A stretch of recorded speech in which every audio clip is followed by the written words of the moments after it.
safety has once again come into the spotlight, and unfortunately it's for all the wrong reasons. This after the brutal killing and dismembering of little 4-year-old Bokgaba Po.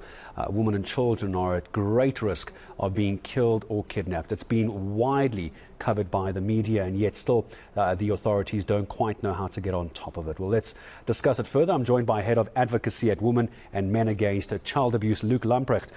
Good to have you back on eNCA, Luke. Always a pleasure as well. And speaking to an NGO a little bit earlier today, saying that government A is powerless, and even going as far, Luke, as to say government doesn't care. Would you share that sentiment? Is that how we got to this point? Look, I think that there's two parts to that question. So the fact that government is powerless, I mean, that doesn't make any sense, because government has a duty to protect children. Do they have absolute kind of power over how to control their population? Not. But does the system that they have in place currently do the best it can to protect children? Also not. So I don't think it's as simple as saying that government is powerless. I think that's relinquishing responsibility they have.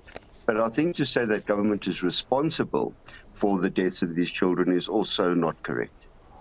So what would an organisation like yours want to see happen to try and get on top of this? It seems as though we're reporting on the deaths of women and children almost on a daily basis. This is not the reality we should be living in and raising our children in. Where do we start to get on top of this, in your view? Well, I think the first thing is basically to say that if we look at the message we need to send to our children, it's, dear children of South Africa, it wasn't meant to be this way. So, I mean, there's a level at which we have to see children and say that this is not how it's supposed to be. You shouldn't have to, as a child, walk around in fear of being sort of attacked and kidnapped and mutilated and raped. But I think what we have done is we have almost oversimplified and othered the problem. So the majority of the cases that I give evidence in, so sort of at the end of 2020, I did evidence in four murder cases. At the end of this year, I've got another one. I was just referred one today, funnily enough. And the people who have hurt those children that I'm involved in their cases, those are people who are meant to care for them. So the statistics need to be disaggregated, first of all, to say, all right, how many of these children are like the Puer case, where it's someone sort of known to the child, or maybe a stranger who takes the child away and murders them? And how many of those are people who murder children who are meant to care for them? Now, in all of the cases I've given evidence in the last 2 years, sort of just before and into and after COVID, they've been systematically tortured to death by the people who are meant to care for them. So these are stepfathers, fathers, mothers, caregivers, grandparents, parents, uncles, aunties, etc. So it's not this kind of the stranger who's coming to take the child and do unmentionable moody things to them. These are people that are supposed to be caring for children who systematically, literally torture them to death, while other people watch, while the system has been alerted to the fact that they are being tortured and murdered to death and do nothing. So the problem is so deep. It's that we have basically sent a message that the life of children in this country is worth nothing. And we need to talk, because I'm so glad you mentioned, Luke, about investigations that you've been involved in and providing evidence as well. Some people are suggesting, and critics are suggesting, it's because the penalties are not harsh enough for the very few cases that end up in court and actually end up in convictions. It's a slap on the wrist. It's not been taken seriously enough by our criminal justice system. I see you nodding. I imagine then you agree with me. Look, I think there's two sides to that coin as well. I think the first side is that most of the cases that we have been involved in, someone was alerted and the child should not have died. So social development doesn't remove children because it's in the name of family preservation. The police don't do proper investigations. They knock at the door and say, are your children okay? Because they don't have the skill set required. So the children are failed prior to being killed.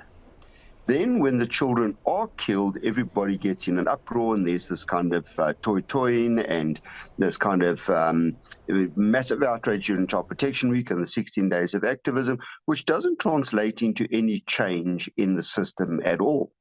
So we don't have people who want to give evidence. So we don't want people don't want to engage with the criminal justice system, and your system is only as good as the people who give evidence in your system. There's all these disincentives to disclosure.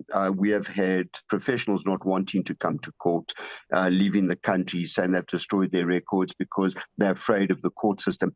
Now, you can't expect a criminal justice system to operate when people don't give evidence.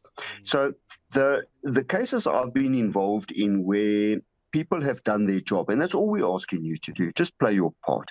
Where people have done their job, the doctors have given evidence, the police have done their jobs, they've got bail denied, they've fought parole, etc., etc. We have had multiple life sentences. We have had mothers who watched their children getting murdered, being convicted of deliberate neglect and getting sentenced to 20 years. So we have had the law work in instances where people have engaged the law. So we can't simply just point at the criminal justice system and say it's failing when we don't want to participate, because we believe the system is so terrible it's going to cause secondary trauma that we just literally bail from our civic responsibilities and don't engage the system and then blame it for its failures. And as I say goodbye to you, Luke, and I think you've explained it so very nicely, it's not just, because my last question was going to be, if you had to pick a department or a sector, who's most responsible here? But I want to actually draw attention back to the children, if we can. We saw that beautiful front headline page of the Sowetan with photos of all the child victims. We've also on screen now, I'm not sure if you can see it on my video wall, pictures of children who've lost their lives and murdered. Let's call it what it is, murdered as well. How do we begin to teach our youth? Thank you, we appreciate it. How do we begin to teach the youth and youngsters, as you say, and I liked how you said this, dear children of South Africa, it shouldn't be like this, but this is their reality. How do we change their reality briefly? Right, so if I could conclude with a very simple concept. The murder of children by their caregivers is a sign that those children were both unplanned and unwanted. So if we're going to do anything, we need to up our family planning system, and we need to say, please conceive your children in mind before you conceive them in your body. Because once that child's in your body and you don't want it, you're likely to hurt it or not protect it. So please think about the meaning sex and sexuality is and what the potential outcome is, which is a child. And then you need to be a parent. Luke, I appreciate your time in joining us this afternoon. Luke Lamprecht, I thank him very much indeed. It's head of advocacy at Women and Men Against Child Abuse. Luke Lamprecht joining us here on the channel this afternoon. A very, very powerful interview. If you missed any of that, I'm sure we'll have it on our YouTube channel and on our website a little bit later.